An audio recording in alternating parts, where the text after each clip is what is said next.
रात का समय था। मैं अपने बिस्तर पर सो रही थी। मैं बहुत जवान और ख़ूबसूरत थी और मुझे अपने अलग कमरे में सोने का बहुत शौक़ था।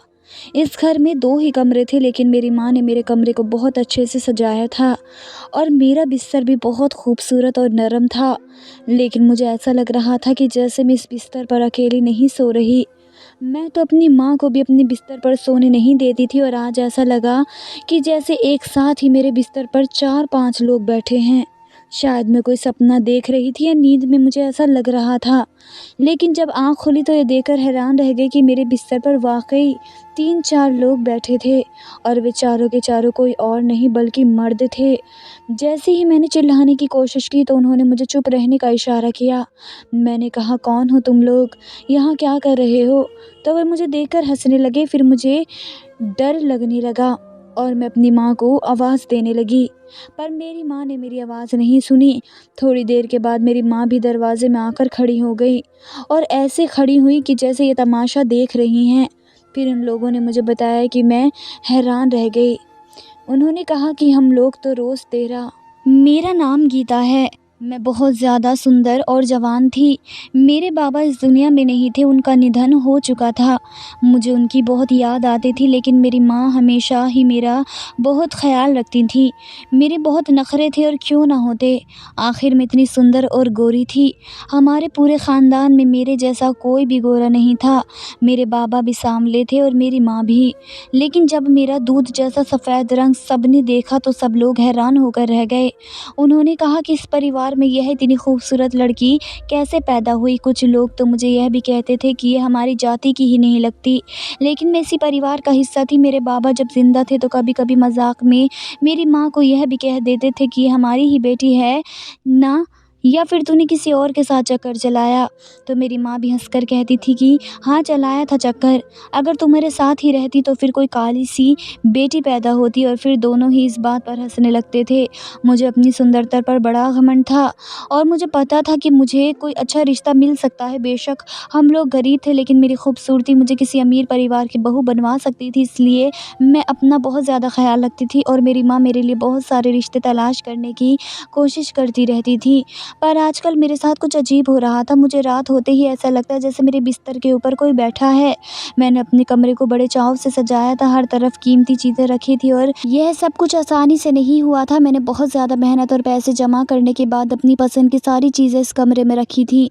मेरा बेड भी बहुत बड़ा था जिस पर मैं रेशमी चादर बिछा देती थी और तकिए भी बहुत नर्म थे। मैं अपनी माँ को भी अपने कमरे में सोने नहीं देती थी, पर एक रात मुझे ऐसा लगा कि जैसे मेरे बिस्तर के ऊपर 4-5 मर्द बैठे हैं। ये देखकर तो मैं हैरान रह गई। ऐसा कैसे हो सकता था? मेरी आंखें बंद थी, लेकिन मुझे महसूस हो रहा था। और फिर मुझे ऐसा भी लगा कि जैसे उनमें से एक आदमी ने मेरी बाजू पर हाथ रखा है। लेकिन जैसे ही मैं एक झटका लेकर उठी तो सामने कोई भी नहीं था। सुबह मैंने ये बात अपनी माँ को बताई तो मेरी माँ थोड़ा घबरा गई, पर कहने लगी कि तूने कोई सपना देखा होगा। मैंने कहा, सपना कैसा? सपने में आपको ये थोड़ी पता होता है कि आप सपना देख रहे हैं या नहीं। मैं सपने में नहीं थी, मैं जाग गई थी और मैं भी यही सोच रही थी कि ये सपना हो सकता है, लेकिन मेरी आंखें तो खुल गई थी। मेरी माँ ने कहा, तू कैसी बात कर रही है? तेरे कमरे में तो कोई भी नहीं जाता। मैं भी तेरे कमरे में नहीं आती। बात तो उनकी भी ठीक थी। ऐसे हमारे घर में कोई कैसे आ सकता था, और वह भी रात के समय आता, और मेरी माँ को पता भी नहीं चलता। आजकल गर्मी थी तो मेरी माँ बाहर आंगन में ही सोया करती थी और इस घर में कोई न था नहीं।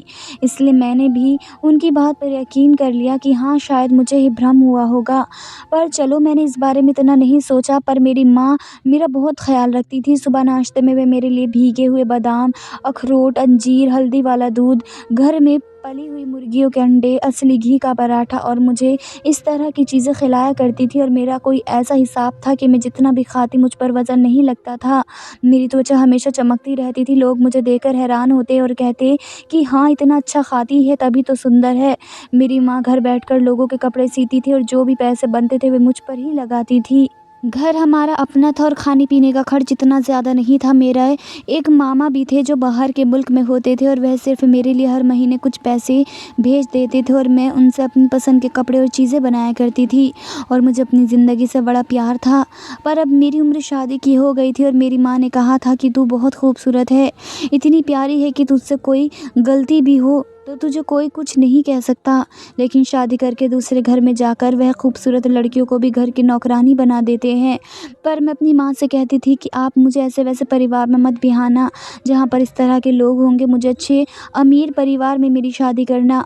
दिन भर मैं भी वह मेरे लिए मेरी पसंद का ही खाना बनाती और रोज़ रात को मुझे एक गिलास गरम-गरम दूध पिलाती थी, जिसमें थोड़ा-सा असली घी भी डाला होता था। और इस दूध को पीते ही मुझे बहुत अच्छी नींद आती थी, मैं तुरंत सो जाती थी। ऐसा नहीं था कि हमेशा से यह रूटीन चल रही थी, पिछले कुछ महीनों से ही ऐसा हो रहा था। उससे पहले मैं बहुत बीमार हो गई थी, तो डॉक्टर ने कहा था कि इसकी खुराक का बहुत ख़्याल रखना, इसलिए उसके बाद से ये सब कुछ हो रहा था। एक दिन मैंने देखा कि मेरी माँ के पास बहुत सारे पैसे थे। मैंने कहा कि आपके पास इतने सारे पैसे कहाँ से आ गए? तो कहने लगी कि बहुत बड़ा ऑर्डर आया है, शादी के कपड़े हैं। मैंने कहा कि शादी के कपड़े? फिर तो मुझे भी दिखाइए, मैं भी देखूँ, क्योंकि शादी के कपड़े वे तो बहुत ज़्यादा सुंदर होते हैं और दुल्हन का जोड़ा भी आया होगा। मुझे ऐसी चीज़ों को देखने की बहुत उत्सुकता रहती थी। लेकिन मेरी माँ थोड़ा-सा घबरा गई और कहने लगी कि नहीं, कपड़े अभी आए नहीं हैं। अभी तो उन्होंने पैसे भेजे हैं, कपड़े तो 2-4 दिन बाद आ जाएँगे। ये भला कैसी बात थी कि उन्होंने पैसे भेज दिए और कपड़े नहीं भेजे? इतना कौन अंधा था यहाँ पर जो एडवांस में पैसे दे रहा था? इसका मतलब कि मेरी माँ झूठ बोल रही थी। मेरी माँ मेरा ख़्याल तो बहुत रखती थी। रात को फिर आ गई थी दूध का गिलास लेकर। मैंने कहा कि आज मेरा मन नहीं कर रहा दूध पीने का, तो कहने लगी आज तो तुझे पीना ही पड़ेगा। सुबह तो कह रही थी कि मेरी टाँगों में दर्द है, मेरे पैरों में दर्द है। मैंने कहा कि हाँ, मेरी कमर में भी बहुत दर्द था। तो उन्होंने कहा तो तू दूध पी ले, सब कुछ ठीक हो जाएगा। मैंने दूध पिया और 15 मिनट में ही मुझे ऐसी बेहोशी वाली नींद आ गई कि मेरी कब आँख लग गई पता ही ना चला। और सुबह हुई तो फिर से मेरे शरीर में दर्द था, मैं लंगड़ा-लंगड़ा के चल रही थी। मेरी माँ परेशान हो गई, उसने कहा कि लगता है तुझे लोग देखते हैं ना, इसलिए तुझे नज़र लग जाती है। मैंने कहा कि आप भी नज़र पर विश्वास रखती हो? तो मेरी माँ ने कहा हाँ, हम लोग भी नज़र पर विश्वास रखते हैं, क्योंकि कुछ लोगों की नज़र बहुत बुरी होती है और वह आपको इस तरह से देखते हैं कि नज़र लग जाती है, वरना तो खुद सोच तुझे किस चीज़ की कमी है। मैंने कहा कि हाँ, बात तो कुछ ऐसी ही है। मुझे कभी-कभी ऐसा लगता कि रोज़ रात को मेरे कमरे में कोई न कोई आता था और वह कोई औरत नहीं बल्कि मर्द होते थे।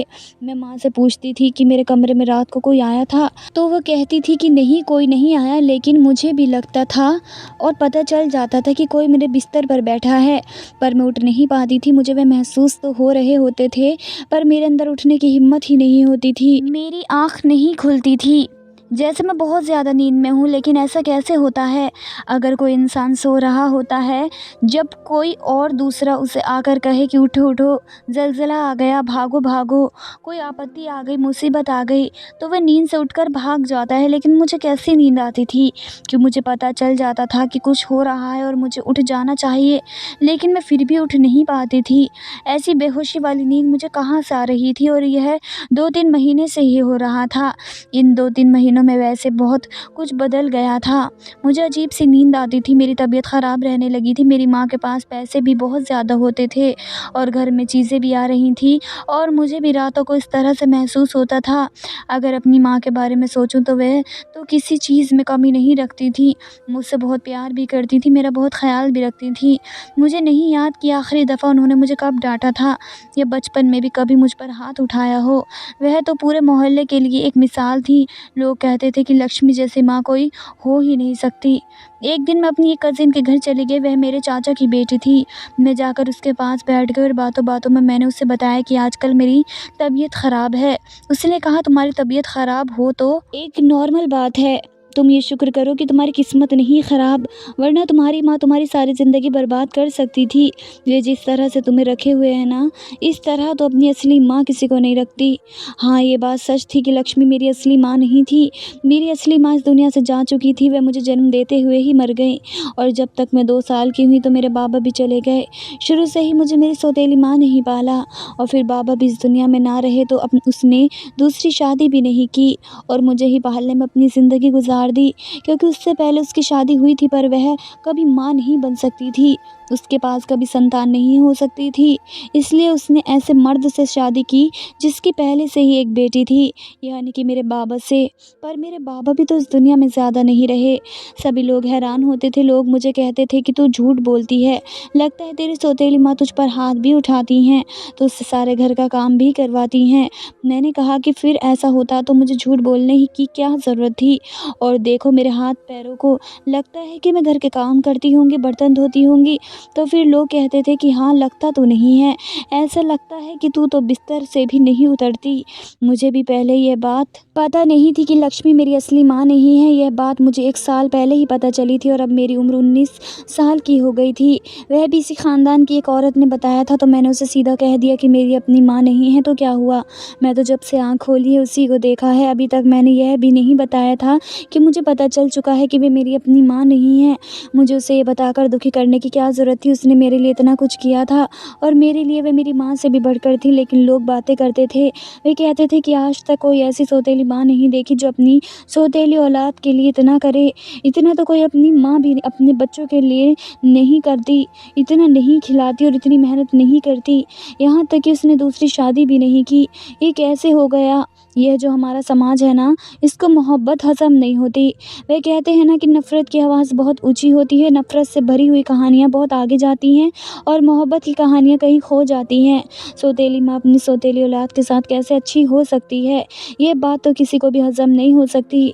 इसलिए लोग इस तरह की बातें करते थे, पर मैं तो इस बारे में सोचती भी नहीं थी, जब तक कि कोई मुझे याद नहीं करवा देता था। पर अपनी कज़न को जब मैंने ये सब कुछ बता दिया तो उसने कहा कि फिर तो ये सब कुछ तेरे साथ तेरी माँ ही करवा रही है। मैंने कहा कि तुम क्या कहना चाहती हो, मेरी माँ मेरे साथ क्या करवा सकती हैं? उसने कहा कि तुम खुद ही तो कह रही हो, तुम्हें ऐसा लगता है कि तुम्हारे कमरे में रात के समय कुछ मर्द आ जाते हैं। तो एक बात मुझे बता कि जवान खूबसूरत लड़की के कमरे में 4 से 5 मर्द कब आते हैं? अब हम लोग जवान हो गए थे, पता तो हमें हर बात का था। मैं तो डर गई, मैंने कहा कि नहीं, ऐसा नहीं हो सकता। उसने कहा कि फिर तेरी कमर में दर्द क्यों रहता है, क्यों बीमार रहती है?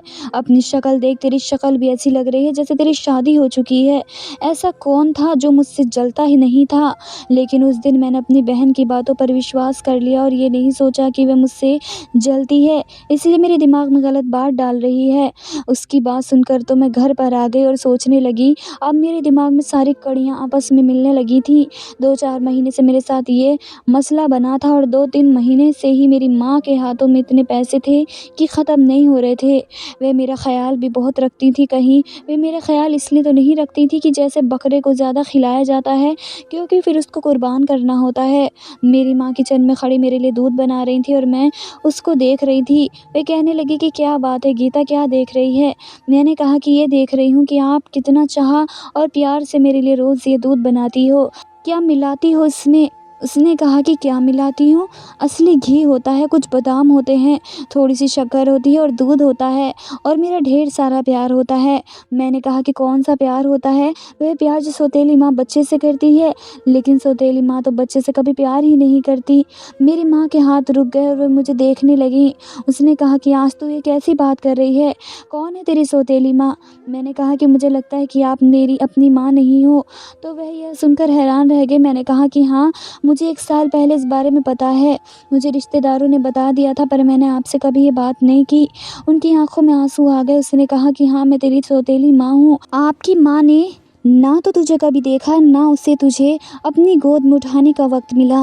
वे बेचारी इस दुनिया से चली गई, लेकिन मैंने तुझे पाला पोसा, अपना दूध ना पिला सकी, पर सारी रात तेरे लिए जागती थी। तुझे ये बात जिसने भी बताई है ना गीता, ये बात हमेशा याद रखना कि वह कभी भी तेरे लिए अच्छा नहीं सोचता होगा, वरना वह तुझे ये बात ना बताता। मैंने उससे कहा कि मुझे भगवान कसम है कि जब मुझे ये बात पता चली थी तो मुझे कोई फ़र्क नहीं पड़ा था। मैंने उसको भी यही कहा था कि अगर मेरी माँ सौतेली हैं तो क्या हुआ, मेरे लिए तो वही मेरा सब कुछ है। लेकिन आज मुझे ऐसा लग रहा है कि अपनी माँ अपनी होती है और पराई माँ पराई होती है। तो मेरी माँ ने कहा कि क्यों आज ऐसा क्यों हो, क्या हो गया कि तुझे ऐसा लग रहा है, क्या गलती कर दी मैंने, तू मेरा दिल जला रही है? तुझे एक बात बताती हूँ, अपनी माँ बहुत प्रेम करती है ना बच्चों से, क्योंकि उसने उस बच्चे को खुद जन्म दिया होता है, उसके लिए तकलीफ़ उठाई होती है, तो उसका प्रेम करना तो बनता है ना। वह प्रेम नहीं करेगी तो कौन करेगा? उसका अपना बच्चा होता है। लेकिन अगर सौतेली माँ अपनी माँ से भी बढ़कर प्यार करे तो फिर ये बहुत बड़ी बात होती है, क्योंकि उसने आपके लिए कोई तकलीफ़ नहीं उठाई होती, आपको जना नहीं होता, फिर भी वह आपसे प्यार प्यार करे तो उसके नंबर ज़्यादा बनते हैं। गीता, मैंने तेरे लिए अपनी जवानी ख़राब की है, तुझे ये बात नहीं करनी चाहिए थी। यह पी ले दूध का गिलास, इतना कहकर वहाँ से चली गई।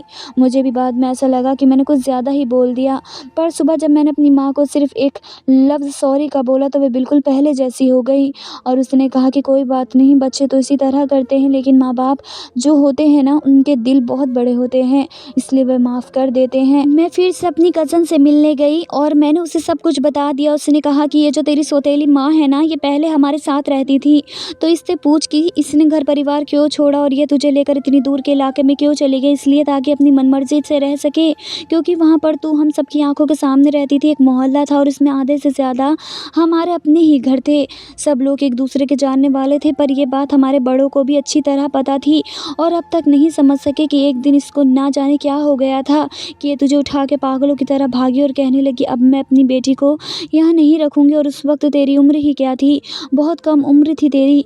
मैंने कहा कि हाँ, वह बात तो मुझे भी याद है, लेकिन यह सब हुआ कैसे ये मुझे भी आज तक पता नहीं चला। बस उसी के दिन के बाद से ही हम लोगों ने दूसरा घर ले लिया था।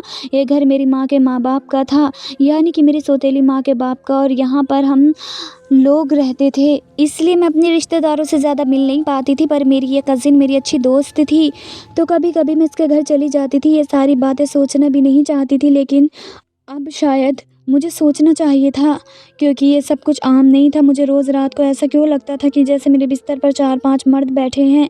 कहीं ऐसा तो नहीं था कि मेरी माँ मुझे बेच रही थी, और क्यों ना बेचती मुझे, मैं इतनी सुंदर थी, खूबसूरत थी, वे मेरी खूबसूरती को बेच सकती थी और आजकल उनके पास बहुत ज़्यादा पैसे होते थे। एक दिन मैंने फिर से उसके सवाल जवाब करना शुरू कर दिया। मैंने कहा कि तुम्हारे पास इतने पैसे कहाँ से आते हैं? तो उसने कहा कि यह तू मत पूछ कि पैसे कहाँ से आते हैं, लेकिन तुझे मैं बहुत जल्द बहुत खुश कर दूँगी। मैंने कहा कि हाँ, मुझे भी तो कुछ करना चाहिए जब खुद इतनी खुश हो रही हो। तो मेरी माँ ने कहा कि आजकल तो मुझसे किस तरह से बात करती है, जब तू बचपन में गलती करती थी तो मैं तुझे थप्पड़ भी मारती थी।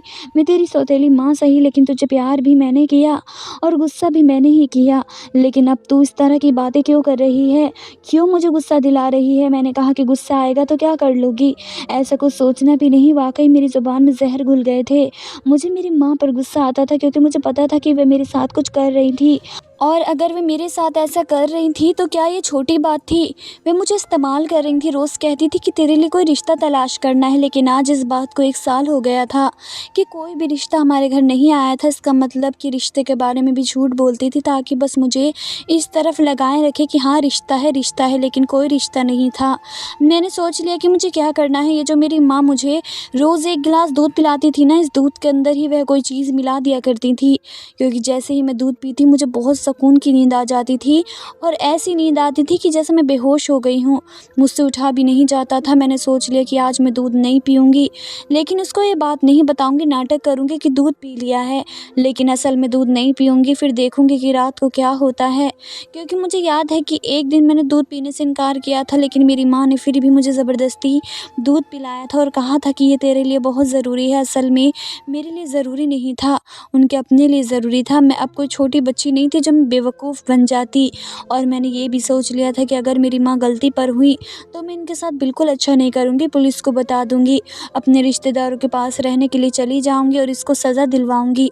रात को वह फिर आ गई दूध का गिलास लेकर, और उसने कहा कि तुझे तेरी अपनी माँ याद आ रही है। मैंने कहा कि याद कैसे आएगी जब मैं उसको जानती ही नहीं हूँ, पर देखना चाहती हूँ कि वे कैसी लगती हैं। इसका मतलब कि वह भी मेरी तरह खूबसूरत थी, तभी तो मैं उस पर गई हूँ ना। तो मेरी माँ ने कहा कि हाँ, वह आपकी तरह खूबसूरत थी, गोरी चिट्टी थी, तभी तो उस पर गई है, लेकिन मेरे पास उसकी कोई तस्वीर नहीं है। अगर मेरे पास तस्वीर होती तो मैं तुझे ज़रूर दिखाती, लेकिन तू अपने आप को शीशे में देख ले। तू समझ, तू अपनी माँ को ही देख रही है, बिल्कुल तेरी तरह ही थी। सच कहते हैं कि जिसको कभी देखा ना हो, जाना ना हो, आपको उसकी याद नहीं आ सकती। मुझे भी मेरी माँ की याद तो नहीं आ रही थी, पर दिल में एक बात ज़रूर आ रही थी कि अगर मेरी अपनी माँ मेरे साथ होती तो वे मेरे साथ ऐसा कभी नहीं करती जो यह मेरे साथ कर रही थी। माँ का दिल बड़ा नर्म होता है, माँ बच्चे को कभी कोई तकलीफ़ होते ही नहीं देख सकती। सोच लिया था कि आज रात वह दूध का गिलास नहीं पीऊँगी, और रात होने में थोड़ा समय बाकी था। रात रात होने का इंतज़ार कर रही थी, क्योंकि आज मुझे इस राज के बारे में पता चल जाना था कि मेरी यह माँ मेरे साथ कौन-सा खेल खेल रही थी। रात होने से पहले मैंने अपनी माँ से किसी से फ़ोन पर बात करते हुए सुना, कहने लगी कि मुझे बड़ा ऑर्डर चाहिए, मेरा काम नहीं हो रहा। एक काम करो, 4 से 5 के बजाय 8-9 को भेज दो। जब मैंने ये शब्द सुना तो मैं हैरान रह गई। इसका मतलब कि मेरी माँ ही मेरे साथ ये सब कुछ कर रही थी और अब वह 4-5 मर्दों की बजाय 8-9 मर्दों को बुला रही थी और इतनी आसानी से ये सब कुछ कर रही थी। मेरी आँखों में आँसू आ गए, क्योंकि मैं भी तो अभी तक इसी को अपनी माँ समझती रही थी। इसके अलावा मेरा इस दुनिया में कौन था? हाँ, कुछ रिश्तेदार थे, लेकिन वह सब तो मुझसे जलते थे, क्योंकि उन्होंने मेरे साथ आज तक कुछ अच्छा नहीं किया था। तो वे अब कैसे करते? मेरी माँ सबसे बगावत करके निकली थी, वह भी तो एक बात थी। मैं अपने कमरे में चली गई। आज मैं अपनी माँ को रोकने वाली नहीं थी, आने देती हूँ। फिर दूध जैसे ही बनाती हैं, वह दूध बनाकर मेरे कमरे में ले आई और मुझे कहा कि ये पी लेना, और मैंने इसके सामने ही गिलास साइड में रख दिया। फिर वह वहाँ से चली गई। मुझसे कुछ उदास और नाराज़ थी, लेकिन मैंने दूध नहीं पिया और जाकर बाथरूम में दूध को फेंक दिया और अब बिस्तर पर बैठी इंतज़ार करने लगी कि क्या होता है। अजीब सी बात थी कि मुझे फिर भी नींद आ रही थी। मैं हैरान हो रही थी कि अब मुझे नींद क्यों आ रही है। आज तो मैंने दूध भी नहीं पिया था और मैंने जब उठकर जाकर देखा तो मेरी माँ भी अपने कमरे में सुकून से सो रही थी। दरवाज़ा भी बंद था और उसने दरवाज़े को अंदर से ताला लगाया था। जब से मैंने यह कहना शुरू किया था कि मुझे लगता है घर में कोई आ जाता है, तो वह दरवाज़े को अंदर से ताला लगाती थी और चाबी भी उसके तकिए के पास ही पड़ी हुई थी। ये क्या हो रहा था? मुझे तो इतनी नींद आ रही थी, मैं तो जैसे बस बिस्तर पर लेट जाती और आंखें बंद करके तुरंत सो जाती। लेकिन मैंने तो दूध नहीं पिया था, इसका मतलब कि मेरी माँ दूध में कुछ नहीं मिलाती थी। फिर मेरे साथ क्या हो रहा था? मैं बिस्तर पर लेट गई और 15 मिनट बाद मुझे ऐसा लगने लगा कि जैसे 5 मर्द मेरे बिस्तर के ऊपर बैठे हैं। मैंने चीखना चिल्लाना शुरू कर दिया और उठकर देखा तो वहाँ पर कोई भी नहीं था। मेरी माँ वहाँ आ गई और मैंने उनके सामने सब कुछ बोल दिया। कहाँ हैं वे लोग जो अभी यहाँ पर बैठे थे? तुम तो मुझे बेच रही हो, लोगों को अंदर बुलाती हो, मुझसे धंधा करवा रही हो। मैंने पागलों की तरह रोना शुरू कर दिया। मैंने कहा कि सौतेली बेटी हूँ ना, इसलिए ये सब कुछ कर रही हो। वह हैरान रह गया और उसने मुझे गले से लगा लिया। वह भी रोने लगी और इसके बाद उसने मुझे ऐसी बात बताई कि मैं हैरान रह गई थी और मुझे मेरे सारे सवालों का जवाब मिल गया था। मेरी माँ ने कहा कि जो तू मेरे पास पैसे देख रही थी ना, वह काम के ही पैसे थे। मैं दिन रात काम कर रही थी और इतने पैसे इसलिए जमा कर रही थी क्योंकि तूने कहा था कि तुझे बड़ा वाला मोबाइल लेना है। मैं तेरे मोबाइल के लिए पैसे जमा कर रही थी और जो तूने मुझे फ़ोन पर बात करते हुए सुना कि 4-5 से काम नहीं चलेगा, 8-9 को भेज दो, वह मैं कपड़ों के जोड़ों की बात कर रही थी, मर्दों की नहीं। और अब मैं तुझे बताती हूँ कि तुझे ऐसा क्यों लगता है कि तेरे बिस्तर पर कोई मर्द बैठा है, क्योंकि जब तू बहुत छोटी सी थी और हम तेरे रिश्तेदारों के घर में रहते थे, तो एक दिन तेरे रिश्तेदारों की गलती और लापरवाही की वजह से तुझे कुछ लोग उठा कर ले गए थे, क्योंकि तू बहुत ज़्यादा सुंदर थी। वे मलेच्छ लोग ही थे, वे तेरे साथ बहुत बुरा हुआ था। लेकिन उस वक्त जब तू अपने होश में नहीं थी, डॉक्टर ने कहा था कि आपकी बेटी ठीक है, वक्त के साथ सब कुछ भूल जाएगी, इसको पता भी नहीं चलेगा। यह सब कुछ तेरे ख़ानदान वालों की वजह से हुआ था, इसलिए मैं तुझे वहाँ से लेकर यहाँ आ गई थी। डॉक्टर ने कहा था कि तुम्हें इस बारे में पता तो नहीं है, लेकिन इसके दिमाग के किसी कोने में ये बात हमेशा ज़िंदा रहेगी। हो सकता है इसे बुरे बुरे सपने आएँ, इसलिए तुझे रात को बुरे सपने आते हैं, तो मैं तुझे दूध के अंदर थोड़ी सी नींद की दवा मिला कर देती हूँ ताकि तू सो सके, लेकिन वे बिल्कुल थोड़ी सी होती है ताकि तुझे बुरे सपने ना आए। इस घर में क्यों कोई आएगा? मैंने तुझे इन सब से इसलिए नहीं बचाया था, मैं तेरी सौतेली माँ हूँ। उसका मतलब ये नहीं कि मैं तेरे साथ ये सब कुछ करती थी। तू तो मेरे लिए मेरी जान है। मेरी माँ ने मुझे उस डॉक्टर से भी मिलवाया और यह भी बताया कि तेरे लिए रिश्ता तो तलाश कर रही थी, लेकिन अच्छे लोग नहीं मिल रहे थे। मैं चाहती हूँ कि जिस तरह मैं तुझे संभाल कर रखती हूँ, उसी तरह तेरा पति भी तेरा बहुत ख्याल रखे। और जिसने तुझे मेरे खिलाफ भड़काया, उसी के जानने वालों ने तो तेरे साथ ये सब कुछ किया था। मैं तो अपने मुंह पर हाथ रख कर रह गई। मैंने उनके बारे में कितना बुरा सोचा, लेकिन उसने मेरे साथ कितना अच्छा किया था। वह भी तो दूसरी शादी कर सकती थी, पर उसने मेरे लिए अपनी जवानी कुर्बान की थी और मुझे बड़ा किया था। मैंने उनसे माफ़ी मांगी तो माँ ने मुझे माफ़ कर दिया और कहा कि बस तुम किसी की बातों के बारे में मत आना, और यह जो तेरे साथ हो रहा है तेरी ज़िंदगी का हिस्सा है। मैंने कहा इसमें आपकी गलती नहीं है, मुझे बाकी कुछ याद नहीं था, बस यह अतीत के साए थे जो मेरी आंखों में अभी भी बसे हुए थे, लेकिन मैं उन्हें ठीक से समझ नहीं पा रही थी। बस उसके बाद से मैंने किसी की बातों पर ध्यान देना छोड़ दिया। मुझे कोई कुछ कहता तो मैं उससे लड़ने लगती हूँ। वे मेरी माँ है, मेरी माँ के खिलाफ कोई बात ना बोले। दोस्तों, वीडियो कैसा लगा कमेंट करके ज़रूर बताएं। वीडियो को लाइक और चैनल को सब्सक्राइब ज़रूर कर दें। धन्यवाद दोस्तों।